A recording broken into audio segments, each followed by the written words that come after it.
Thank you, Dave. As Dave mentioned, my name is Chris Olds. I'm a fish biologist at the U.S. Fish and Wildlife Service office in Alpena, Michigan. And I've got a kind of a two-part talk today. I'm giving the status of Cisco update on Lake Huron, and unfortunately I'm not the lead author on that. That is Adam Cottrell, followed by the fine group of individuals listed after Adam there. He wasn't able to make it across today from Ontario, so I'm second string for that part of the talk today. And then Dave asked me to do a warm, fuzzy, feel-good story on Cisco reintroduction to Lake Huron. And so after all of yesterday's depressing, things in the water and downfall of things, hopefully we'll start this morning off with a warm, fuzzy feeling at the end of the talk. And so I'm going to go into the road to reintroduction for Cisco. And that part of the talk has really been a contribution of many agencies' efforts, the Lake Huron Technical Committee, Lake Huron Committee, and the Lake Huron Cisco Working Group, which was Dave Fielder, Steve Lennart, Aruna Siskowskis, Chris Davis, Wendy Lee Stott, Roger Gordon, just a fantastic group of individuals working on that Cisco study design. So for today's talk, I want to go through the fish community objectives in Lake Huron and whether or not we met those, show you some of the historical catches of Cisco in Lake Huron, and then show you some of the current abundances of Cisco during the current reporting period, and then make the case for recovery of Cisco into Lake Huron. And then I'll end with some of the fall gamete collections that are going on for some of the reintroduction work, and then highlight the 2018 stocking of Cisco into Saginaw Bay.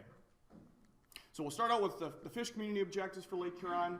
The fish community objectives are for the Craigellines as a whole, and so kind of keep that in mind. And that's to maintain the present diversity of Craigellines across Lake Huron. The second one is to manage lake whitefish and Ciscoes at levels capable of sustaining annual harvests of 3.8 million kilograms. And then the third one is to restore Cisco to a significant level and protect where possible those deep water Cisco forms. So now I want to kind of transition into looking at the historical catches of Cisco in Lake Huron. And everybody's seen these pictures of the boat loads of Cisco in boats from around the Great Lakes Basin.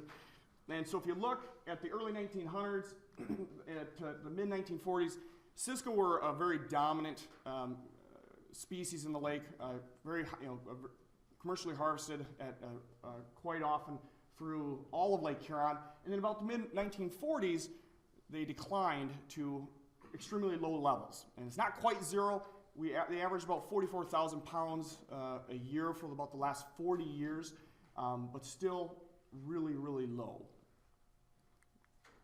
And so if we look at some of the current Cisco abundances, this is the last 40 years of Cisco yield in Lake Huron. And just to put it in perspective, the red circle is identifying this last 40-year time period. So the catches are still relatively low compared to the historical time series. And if you look here, you can see there is a general decline in the Georgian Bay yield, but there's still captures within the North Channel of Ontario waters and a decline in some of the main basin, but there are still Cisco captured in the North Shore of Lake Huron by Cora. Cisco are still a common species, even today during the current reporting period of 2010 to 2017. The average yield is right around 18,000 pounds, which is in line with the last 40 years of what you see here in this graph. So some of the observed changes that we've seen since the 2010 report are the lake-wide yield by the commercial fishery has increased from an average of about 12,000 kilograms to about 18,000 kilograms in the current reporting period, so just a slight uptick, but again, still consistent with the average of about 19,000 kilograms. We also have many more targeted surveys actually targeting Cisco within Lake Huron at various life stages. So there's partner agencies that are looking for larval cisco in embayments around Lake Huron. We have beach seining looking for young of the year cisco around the basin. And then there's also targeted adult surveys, whether it be through hydroacoustic prey fish surveys or the fall assessments. There's many more targeted assessments. And then also there's been many more genetics research projects primarily just focused on the genetic population and genetic structuring of cisco within Lake Huron as well.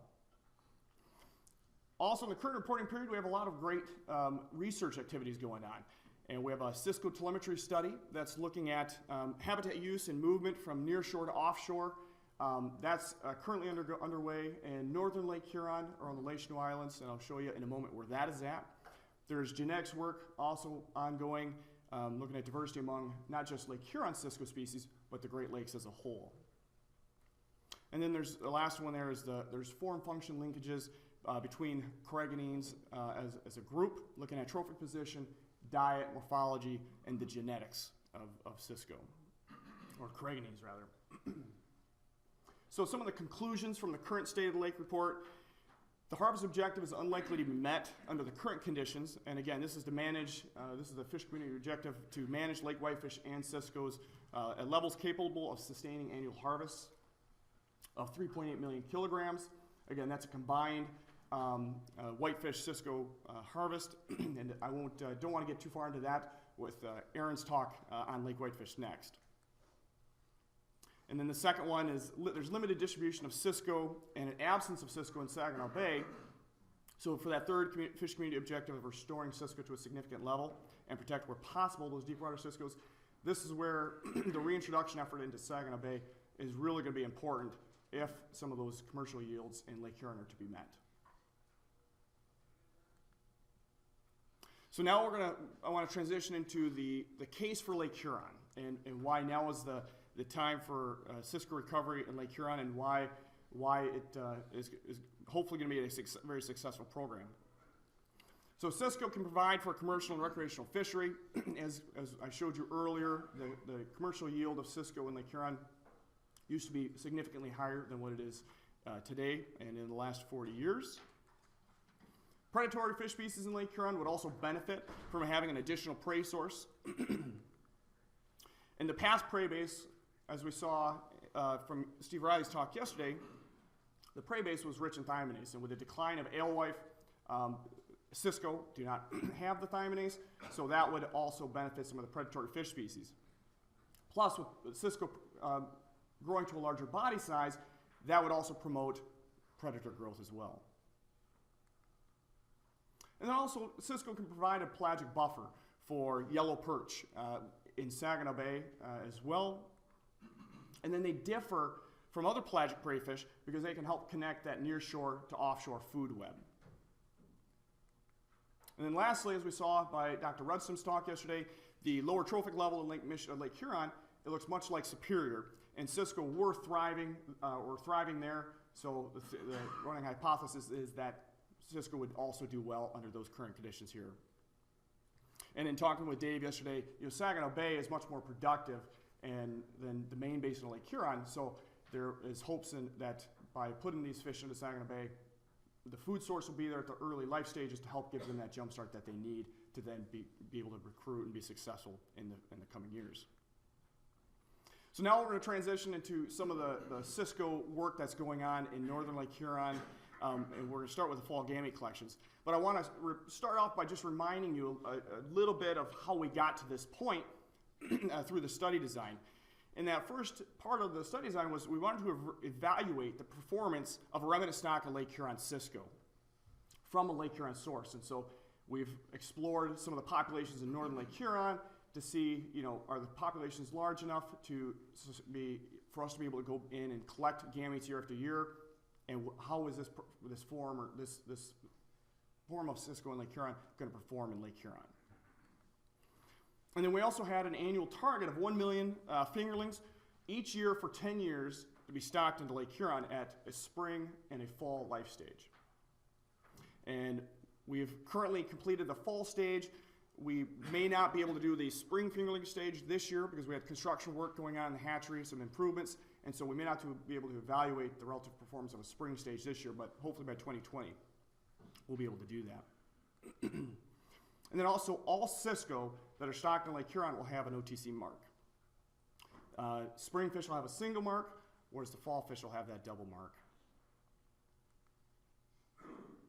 So here's northern Lake Huron, the yellow circle here on the yellow square on the right.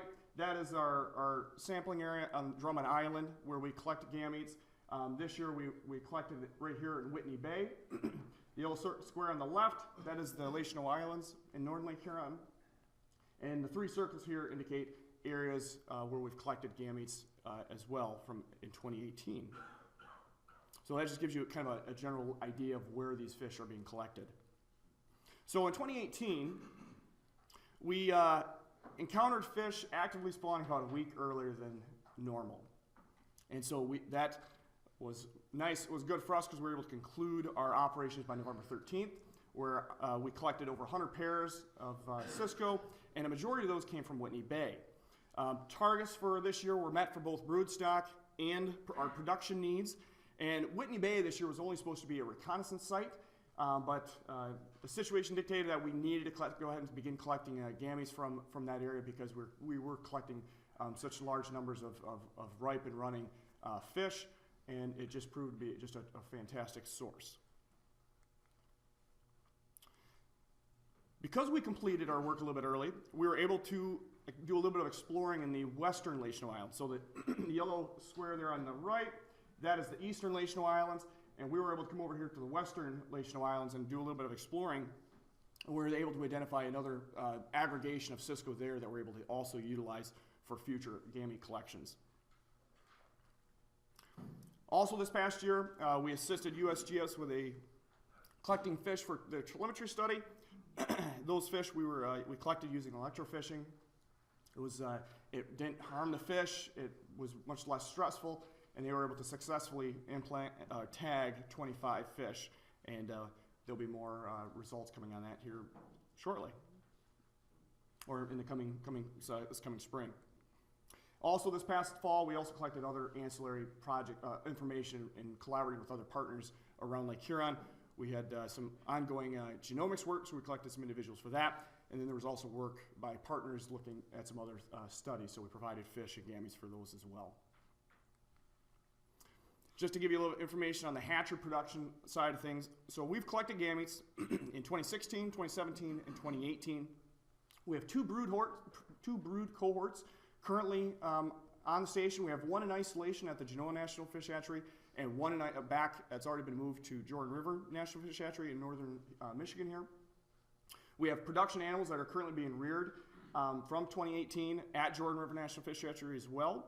And you can see it's quite the production system that they have going on there.